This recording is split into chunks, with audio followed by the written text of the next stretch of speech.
Hi dears, welcome to Next Level School. আজি মই class 10 ম্যাথমেটিক্সৰ 10ম অধ্যায় বৃত্ত বা সাৰ্কুল এই চেপ্টাৰটোৰ পৰা কেনেধৰণৰ প্ৰশ্ন আহিব তোমালোকক দেখুৱাই দিম আৰু প্ৰত্যেকটো প্ৰশ্ন তোমালোকে চিন্দি লবা আৰু পৰীক্ষাত এইখিনি পঢ়ি গলে তোমালোকে ভাল মাৰ্কছ পাবলৈ সক্ষম হ'বা প্ৰথমতে চোৱা বৃত্তৰ পৰা কেনেধৰণৰ প্ৰশ্ন আহিব পাৰে এমসিকিউৰ কাৰণে এইখিনি বস্তু চাই থবা চোৱা এইটো হল এটা বৃত্ত বা ও কেন্দ্ৰযুক্ত বৃত্ত এই বৃত্তটোৰ ইটো বিন্দু হল এটা বিন্দু যদি সেট কৰে তাক কোৱা হয় স্পৰ্শক আৰু যদি দুটা বিন্দু সেট কৰে বৃত্তটোৰ দুটা বিন্দু সেট কৰে বা বৃত্তৰ এই জিয়াডাল যদি এই ৰেখাডাল যদি বৃত্তৰলৈ সোমাই আহে তেতিয়া তাক ছেদক বুলি কোৱা হয় ঠিক আছে ছেদক তাৰ পিছত স্পৰ্শক এইখিনি ভালকে পঢ়ি লবা এইখিনিৰ ওপৰত প্ৰশ্ন আহিব পাৰে এমসিকিউ আৰু বিশেষকৈ এইখিনি পঢ়িবা তোমালোকে সোৱা বৃত্তৰ স্পৰ্শক এইখিনি বস্তু পঢ়িবা লগতে চিত্ৰটোৰ ওপৰত এটা ধাৰণা লবা ভালকে ঠিক আছে তাৰ পিছত সোৱা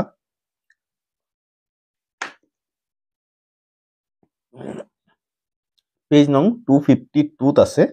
পেজ নং 252 ত আছে উপপাদ্য 10.1 উপপাদ্য 10.1 টো কি আছে সোৱা এটা বৃত্তৰ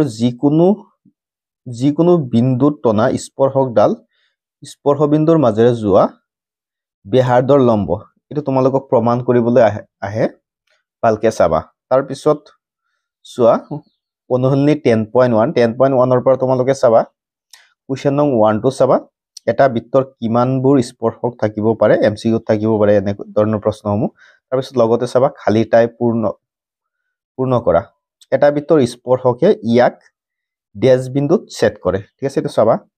তাৰ পিছৰটো চাবা অৰ্থাৎ সৰু কোৱেশ্চন বিলাক চাবাই মানে এমসিকিউৰ কাৰণে ইম্পৰ্টেন্ট হয় এইবিলাক প্ৰশ্ন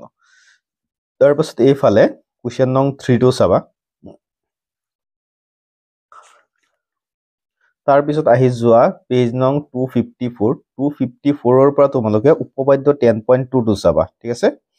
এটা বহিবিন্দুৰ পৰা বৃত্তলৈ টনা স্পৰ্শকবোৰৰ দৈৰ্ঘ্য সমান ঠিক আছে এটা কথা মনত ৰাখিবা এটা বহিবিন্দুৰ পৰা বৃত্তলৈ দুডালে স্পৰ্শক অঙ্কন কৰিব পাৰি তাতকৈ বেছি স্পৰ্শক অঙ্কন কৰিব নোৱাৰি কেতিয়াও ঠিক আছে এটো মনত ৰাখিবা তাৰ পিছত চাবা পেজ নং 255 ত আছে উদাহৰণ 2 ঠিক আছে উদাহৰণ 2 টো চাবা বহুত ইম্পৰ্টেন্ট হয় ভালকে চাবা ঠিক আছে তাৰ পিছত আহি যোৱা পেজ নং 256 পেজ নং 256 ৰ পৰা উদাহৰণ 3 টো চাবা ইম্পৰ্টেন্ট মোস্ট ইম্পৰ্টেন্ট তাৰ পিছত আহি যোৱা অনুশীলনী 10.2 ইয়াৰ পৰা তোমালোকে এটা নহয় এটা কোৱেশ্চন পাবাই ঠিক আছে গতিকে প্ৰত্যেকটো প্ৰশ্নই পঢ়িবা কোৱেশ্চন নং 1 2 3 তাৰ পিছত 4 5 6 7 8 আটাইকেইটা প্ৰশ্ন পঢ়ি থবা ঠিক আছে